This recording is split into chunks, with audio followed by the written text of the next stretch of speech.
మనకు ఓటిచ్చారు. ఓటిస్తే మనం ఓటు ఏం చేస్తున్నాం? మనకేదో రోడ్డు మీద ఊరికే దొరికింది అనుకుంటున్నాం, దాని చేతిలో పెట్టుకుని దాన్ని అమ్మేద్దాం అనుకుంటున్నాం. ఎవడెంత ఇస్తాడని ఈడొంక చూస్తున్నాం. ఎవడాడికి తీసుకెళ్లి అమ్మేస్తున్నాం.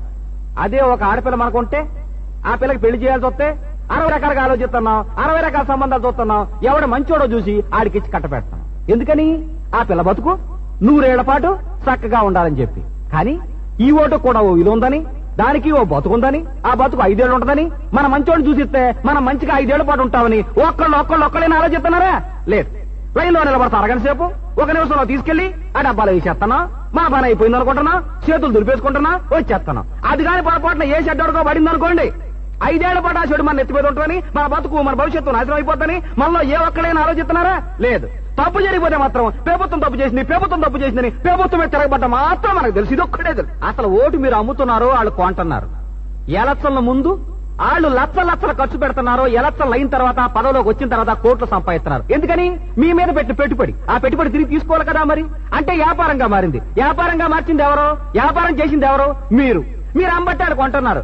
ఎవళ్ళన్నా మీ దగ్గరకు వచ్చి ఒరే నీ ఓటు అమ్ముతావని అడిగితే చెప్పు తీసు కొడతానని చెప్పండి. మళ్ళీ ఎవళ్ళన్నా వచ్చి మిమ్మల్ని అమ్మమని అడిగితే నన్ను అడగండి. అచ్చేయరు. అప్పుడు నిజమైన నాయకులు మాత్రమే దేశాన్ని ఏలగలుగుతారు. నిజమైన నాయకులు మాత్రమే ఎన్నికల్లో నెగ్గగలుగుతారు. నిజమైన నాయకులు మాత్రమే మనందరం మంచిని చూడగలుగుతారు. నాలాంటి చేపురుగు నాయకులు, ఇలాంటి అద్దెమైకు నాయకులు, వీరంతా ఎవరో తెలుసా? అద్దెమైకు నాయకులు. అంటే నా వెనకాల ఉన్న నాయకులు. నా ముందోటి మాట్లాడతారు, నా వెనకాలోటి మాట్లాడతారు. మీ ముందోటి మాట్లాడతారు, మీ వెనకాలోటి మాట్లాడతారు. ఇది అద్దెమైకు నాయకులు అంటే.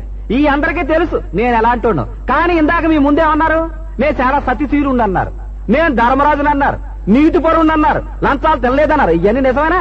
కాదు. అది మీకు తెలుసు. కాదని నాకు తెలుసు, అది ఆడికి తెలుసు. కానీ ఆయన మాత్రం చెప్పరు. ఎందుకు? నన్ను కానీ దింపితే ఒక్కొక్క రకాల ఒక్కొక్క కుంభకోణం ఉంది. ఈ కుంభకోణం నేను ఎక్కడ బయట పెడతారని అందరి భయం. అందుకని చెప్పారు.